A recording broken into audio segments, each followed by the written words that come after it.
ইসলাম এসেছে আল্লাহর পয়গম্বরের সাহাবী হযরত বেলালের রক্তের মাধ্যমে। ইসলাম এসেছে সাহাবী খাব্বাবের রক্তের মাধ্যমে। ইসলাম এসেছে চাচা আমির হামজার রক্তের মাধ্যমে। নবীজির সামনে নবীজির চাচা আমির হামজা যুদ্ধের ময়দানে শহীদ হয়ে গেলেন। কাফেরেরা এসে আমির হামজাকে এমন ভাবে তীর নিক্ষেপ করেছে, ক্ষান্ত হয় নাই। চাচা আমির হামজার পেট ছিঁড়ে কলিজা বের করে সেই কলিজাকে টুকরা টুকরো করা হয়েছে। চাচা আমির হামজার কান কাটা হয়েছে, নাক কাটা হয়েছে ইসলামের জন্য। হযরত সুমাইয়া রাদিয়াল্লাহু তাআলা আনহা, যিনি কিনা নারীদের মধ্যে প্রথম শাহাদাত বরণ করেছেন, তার লজ্জা স্থানে আবু জেহেল বর্ষা দিয়ে আঘাত করেছে শুধু দ্বীনের জন্য, এই ইসলামের জন্য। যুবক, তুমি মনে করেছো ইসলাম এভাবে আসছে? না রে না, ইসলাম এভাবে আসে নাই। ইসলাম এসেছে সাহাবায়ে কেরামের বুকের তাজা রক্তের বিনিময়ে, ঠিক কিনা বলেন?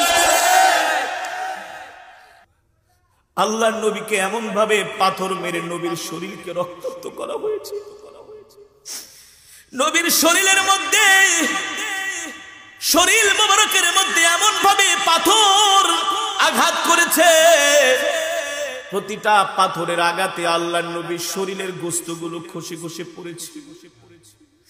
1 মাইল 2 মাইল 3 মাইল নয়, 5 মাইল রাস্তা মক্কার কাফেরেরা, তায়েফের কাফেরেরা আমার নবীকে পাথর মেরেছে।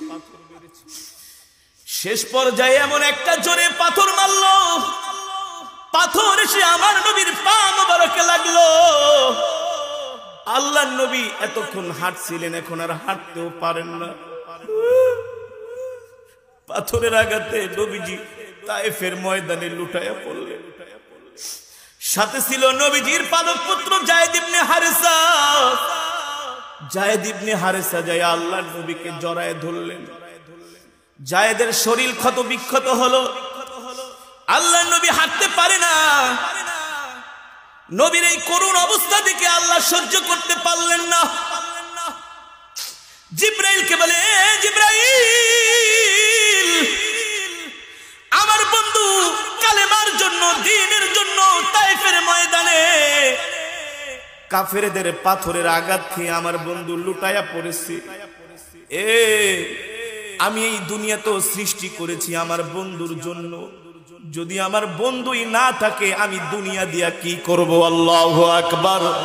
আমার বন্ধুর গায়ে পাথরের আঘাত আমি আল্লাহ সহ্য করতে পারি না।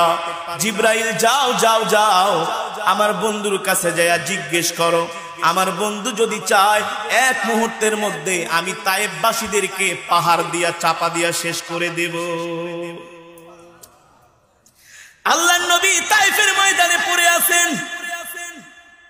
রাহমাতুল লিল আলামিন বলে, যায়েদ, যায়েদ, আমার জুতাটা মনে হয় পায়ের সাথে লেগে গিয়েছে। আল্লাহর নবীকে এমন জোরে জোরে পাথর মেরেছে, পা থেকে রক্ত বের হয়ে, রক্ত আর জুতা একাকার হয়ে গেছে, আঠার মতো লেগে রয়েছে। রাহমাতুল লিল আলামিন বলে, যায়েদ, জুতাটা একটু টান দিয়া খুলে দাও। যায়েদ ইবনে হারেসা বলেন, আমি যখন জুতাটা টান দিতে গেলাম মনে হয় আল্লাহর নবীর কলিজাটা বের হয়ে যাচ্ছে। রাহমাতুল লিল আলামিন বলে, যায়েদ, এত জোরে জুতা টান দিস না, মনে হয় কলিজা বের হয়ে যাচ্ছে। 3 দিন পর্যন্ত নবী আমার কিছু খায় না। একে তো 3 দিনের না খাওয়া, বুক ভরা আশা নিয়ে আসছিলেন তায়েফের ময়দানে।